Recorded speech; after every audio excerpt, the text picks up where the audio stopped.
aka Best Bail Bonds. Big game coverage live from Las Vegas. Powered by Southern Recipe Small Batch Pork Rinds, Synergenics, and 94.1 San Antonio's Sports Star.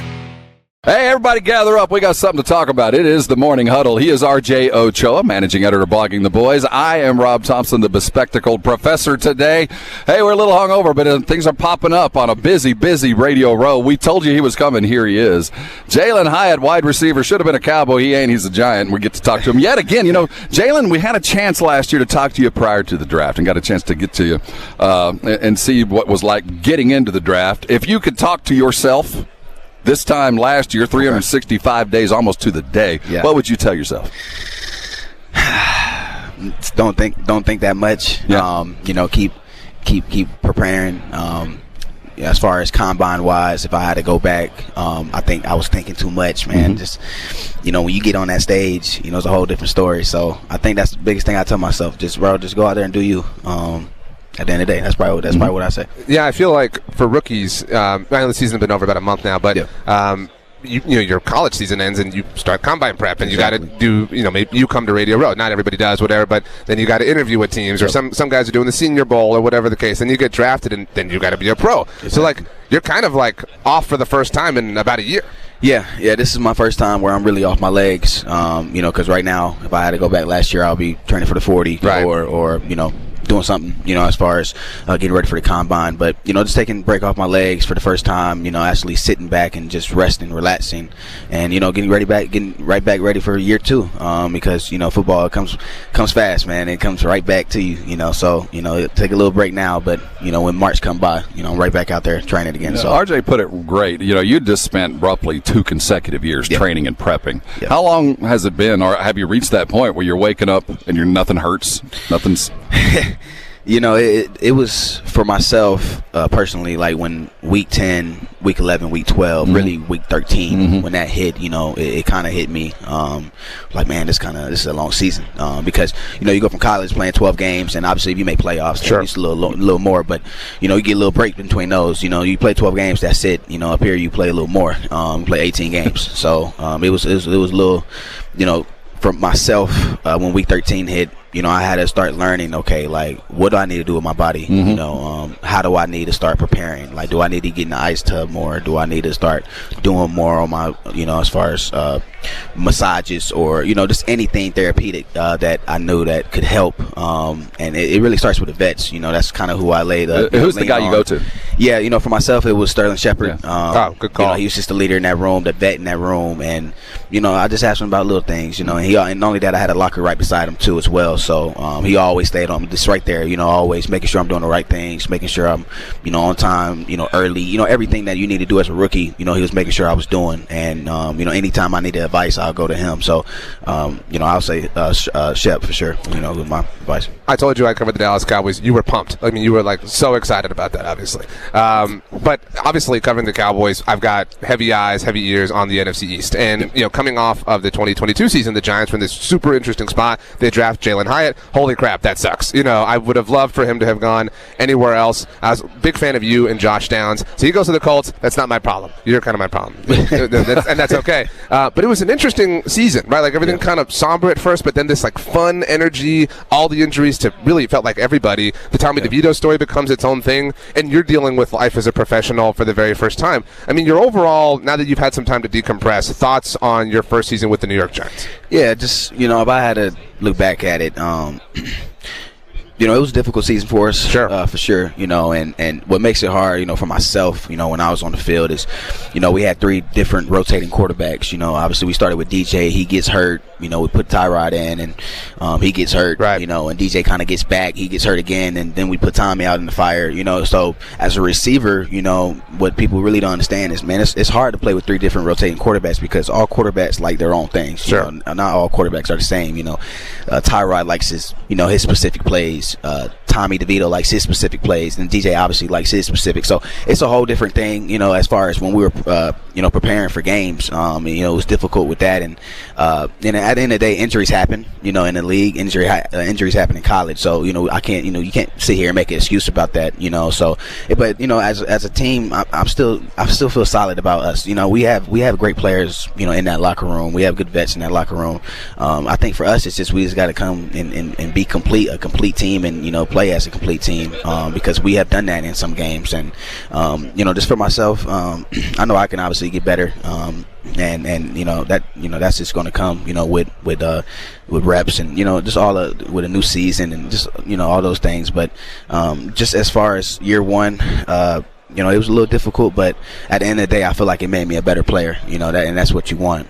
So I just can't wait for year two. On the subject of reps, like I said, I keep tabs on everything, and there's when a team has a season like that, a lot of fans say, like, okay, people say tank. I mean, you hear all this different stuff, whatever, but people get kind of have to focus on the future, right? They start to kind of throw their old toys away or whatever, and Jaylen Hyatt's a big part of the New York Giants' future. And so a lot of people that I follow are like, why is Jaylen Hyatt not involved more? Why is they want to see that because they want to see the future accelerate because they're tired of whatever's happening in the moment. This happens to teams all over sports. Do you view yourself as kind of the Sterling Shepard to the future guys? I mean, because I don't know how you couldn't or you wouldn't given the success you've had to this point in your life. Yeah, I'm a very confident player, and I think just everything with it is that I just want to be the best player I can be. And even though that I might have had limited opportunities, it is what it is. I can't look back at it and be like, man, like they didn't throw me the ball, they didn't do this. Like, it doesn't matter at this point. My focus now is year two. My focus now is like, okay,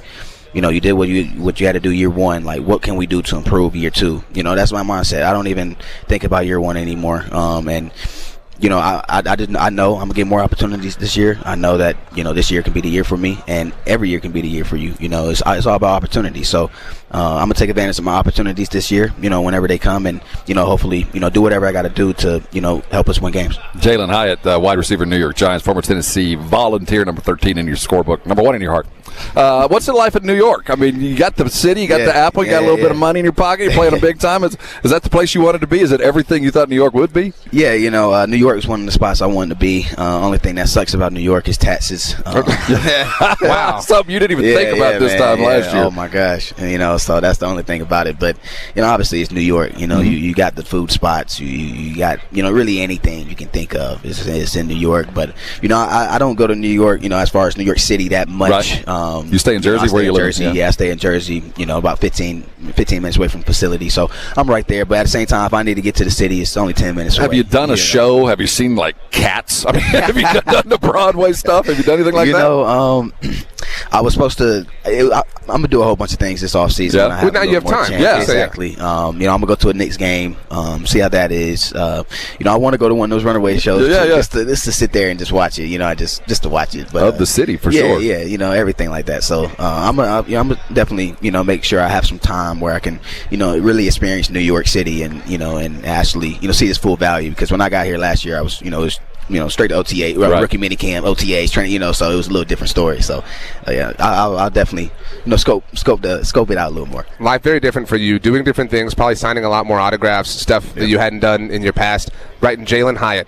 It's really inconvenient for you that your last name wasn't Jaylen $1 billion. Should have been. Because the fact that it's Jaylen Hyatt has led you here today. Yes. It worked out greatly, but $1 billion would have been kind of cool. Yep. But you had the NIL deal with Hyatt, and it just was like the most obvious thing in the world. It's cool that it was able to work out. What are you doing with Hyatt now? Obviously, as the offseason. Do you check in as Mr. Hyatt? Yeah, exactly. They're like, oh crap, Mr. Hyatt's coming. Yeah, I do check in as Mr. Hyatt. That's one of the best parts about it is when I go in there and I'm like, what's your name? He's younger than I thought Mr. he would Hyatt. be. Yeah. So the boss. I definitely say some stuff like that too. So the perks. I mean, can you just like head down to Mexico, sit in the Hyatt property? Oh yeah, definitely. And that's what I'm trying to do. With my family this year around March. Because I never been out the country. My family had never been out the country. So it's gonna be a great time. Hyatt, going at a Hyatt resort, staying in Mexico, and spending time with my family, for a couple of days, and heading back. So, but just talking about Hyatt, just everything they have done. Just partnerships, obviously, I had a little NIL deal with them my junior year, but now it's more of a contract thing. Sure. And really it's just because of the relationship I have with them. And, I think we have the same, outlooks on what we see. They value relationships, they value families, they make sure everybody is good. And that's what I love to do as well. Great brands painted together. As a human, and that's one thing about it. They care about family. I care about my family. We all care about family. So, that's probably the biggest thing about this partnership. Not just because of the the Hyatt name and because my name's Hyatt, their name's Hyatt, but I think just the overall value of knowing that we see the same things and want the same things, and that's the best thing about it, and that's what I love about this partnership. Great. It's great to find partnerships with people who think the same way as you, and when you find that, it's going to be a long-lasting relationship. We got to ask you, man, you going to be for the game and who you like? Yeah, I played against the 49ers. I want to say week 3. Is that Thursday night game? Yeah, Thursday night game. And the only thing I remember from that game is, whenever DJ would, snap the ball, remember I would run a route and I look back and he's scrambling for his life. Which was important for the rest of the season right there. Just scrambling for his life. So, man, I like the 49ers. I think they're a complete team, but the problem with it is I can't bet against Patrick Mahomes. He been there before. He won it before. I feel like he has good guys around him. I'm very big on Rashid Rice. As a rookie, I like him a lot. I think he's going to have a big game in the slot. Chiefs defense as well, they're complete, and I know the 49ers is a complete team as well, at the same time they come out first hitting. They might end up winning the game, but I really think it's going to be Patrick Mahomes and the Chiefs that win. And if I had to have a score, I'd probably say 24-17, just because of how the 49ers play. They like to hold the possession of the ball a lot. They love to run the ball, obviously, with Chris McCaffrey, and I think their time of possession is crazy. I remember when we played them, like they had the ball like the whole first quarter, right? And then we're just sitting on the sideline, like, man, when we going to get out there? Yeah. You know what I'm saying? Getting tight. That's one thing they're very, very good at. And if they do come, if the 49ers come out and they control the time, they control their possession on offense, then I have to go with them. But right now I'm going Chiefs 24-17. That makes sense, and you're right. The Patrick Mahomes of it all, I gotta imagine, is you're a confident player, but there's some level of you that that you're just like, that's Patrick Mahomes, and you have a heart. You have to break. So that's what the Niners are fighting against, more than just the great team. They're fighting against that psychology. That's the biggest thing about it, and 49ers got a great team. We all know that they're a complete team. They have an O-line, they have the running backs, they have receivers. They have a quarterback who's good at managing the ball, who doesn't throw in traffic, doesn't throw a lot of picks. He just manages the offense, and that's what you need. And that's how you win games. And not only that, their defense. Obviously their D-line. They get back there quick, and if they do that against the Chiefs, they will have that chance. But the problem is that we're talking about Patrick Mahomes, and I always believe that you go as far as your quarterback, and with Patrick Mahomes, we all know what he can do. Obviously he's a Hall of Fame type player, and if he comes out and he's hitting, it's going to be a long game. Watch out for Hendon Hooker this year in Detroit, by the way, on the subject of quarterbacks.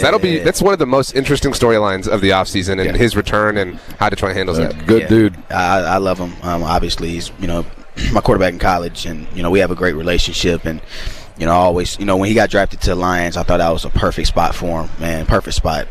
Because now he's getting back healthy.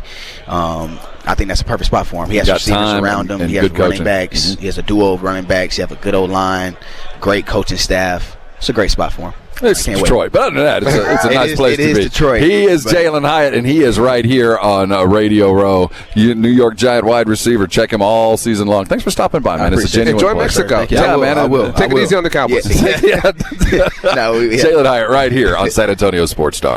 Best Bail Bonds. Big game coverage live from Las Vegas. Powered by Southern Recipe Small Batch Pork Rinds, Synergenics, and 94.1 San Antonio Sports Star.